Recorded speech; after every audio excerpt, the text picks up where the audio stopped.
You would need the pretty basic ingredients like flour, salt, sugar, yeast, milk and butter. So let's combine the salt and flour together. Give it a quick mix and onto your bowl start adding the milk that is warm enough. It means if you keep a finger in it, you should be able to bear the heat for at least 20 seconds. To that, let's add in the yeast and some sugar as a food for the yeast. Now, since I'm using the instant variety, I'm directly going to proceed with the recipe. But if you are using any other kind of variety, make sure to let the yeast proof at this stage for 15 minutes before proceeding with the recipe.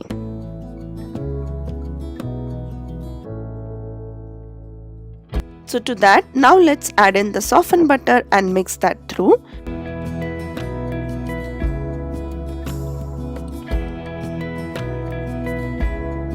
Finally, add in the flour and combine everything until you get a sticky and lumpy mass of dough.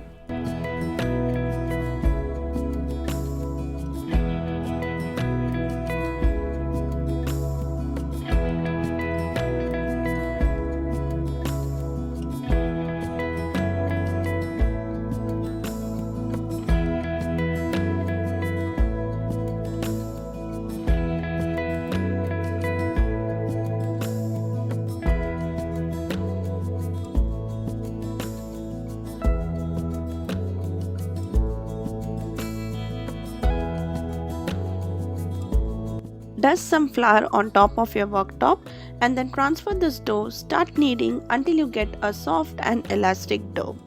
Now this would take you anywhere around 15 minutes or so to get to that stage. If you have a stand mixer, of course you can use this. Simply knead the dough for 5 minutes in a stand mixer. But if you are kneading with your hands, it would take around 15 minutes to get to that stage. Of course, like any other bread dough, do not be tempted to add in more flour at this stage. Just keep on kneading and it will come together. So nearly after about 8 minutes, I am dusting my worktop with some more flour and then kneading the dough again.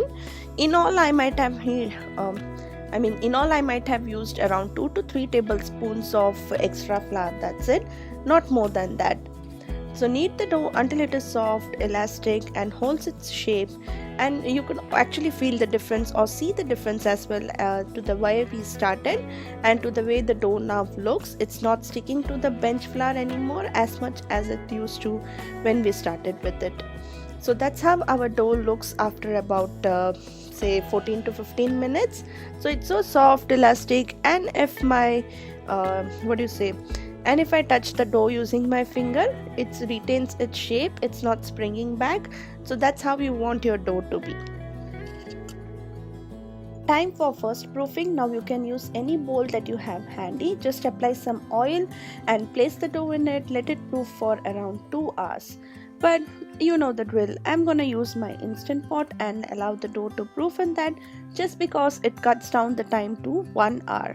So if you're keeping it in a regular bowl, it will take 2 hours for the first proofing, and in an instant pot it would take an hour. In both the cases the steps remains the same. Simply oil the bowl a little and then tap some oil on both the sides of your dough as well, so that it doesn't dry out in the process of proofing. So if you're making it in a plain bowl, simply cover it with a towel and let it rest for 2 hours at room temperature. And in an instant pot you'll have to close the lid, select the yogurt mode and set the timing to 1 hour.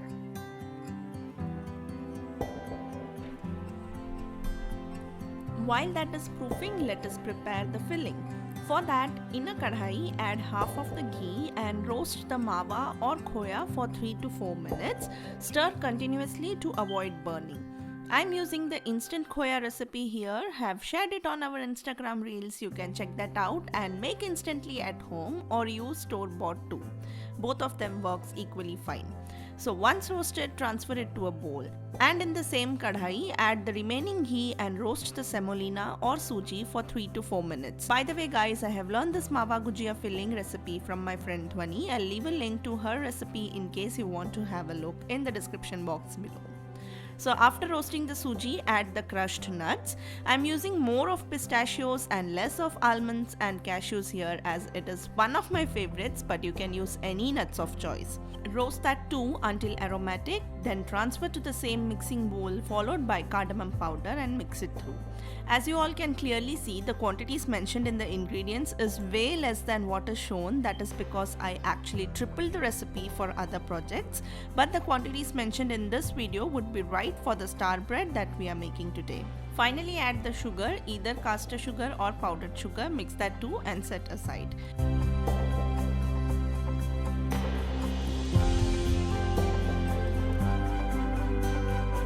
And after an hour, it is time for my favorite part, which is punching down the dough to remove the gases. After which we just have to divide it into 4 roundels. But I just love how the dough feels at this stage, so I just try to hold it a little longer than normal. So like I was saying, either eyeball and divide it into 4, or you can also weigh and be precise if you prefer that way. Now take each roundel and roll it into 10 inches in diameter. I am using the reference of the base from my 10-inch cake tin. Just remove the excess part, then lift it and place it on top of a baking tray that is pre-lined with parchment paper.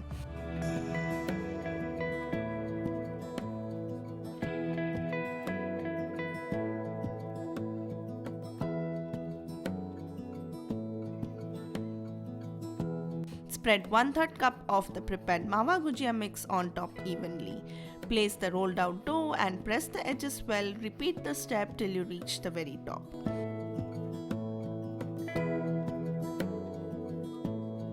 Then take a cookie cutter of 2.5 to 3 inches in diameter and place it in the center. Make 4 cuts on the dough, say in the north, south, east and west direction. So a total of 4 cuts. Then another 4 cuts in the center of the 2 cuts to make a total of 8 cuts. And repeat this once again, totaling to 16 cuts in all.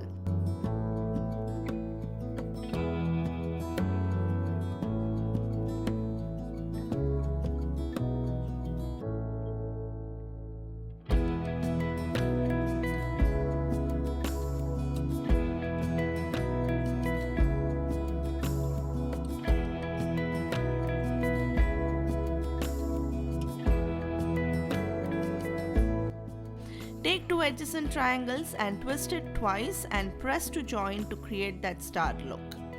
Cover with a tea towel and allow for second proofing, which is 30 minutes.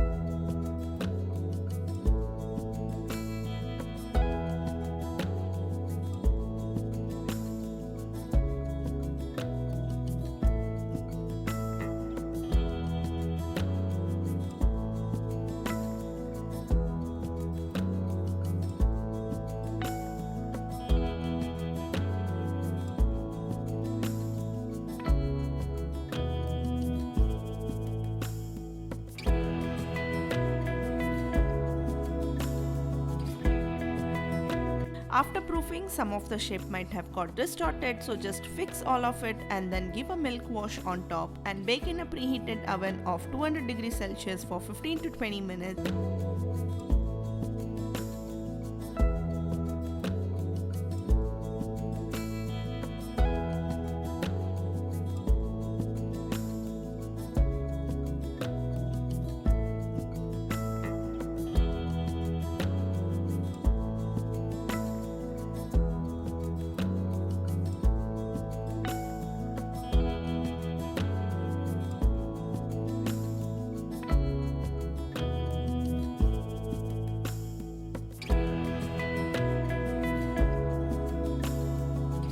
That's it, a delicious pull apart Gujiya bread is ready to be served.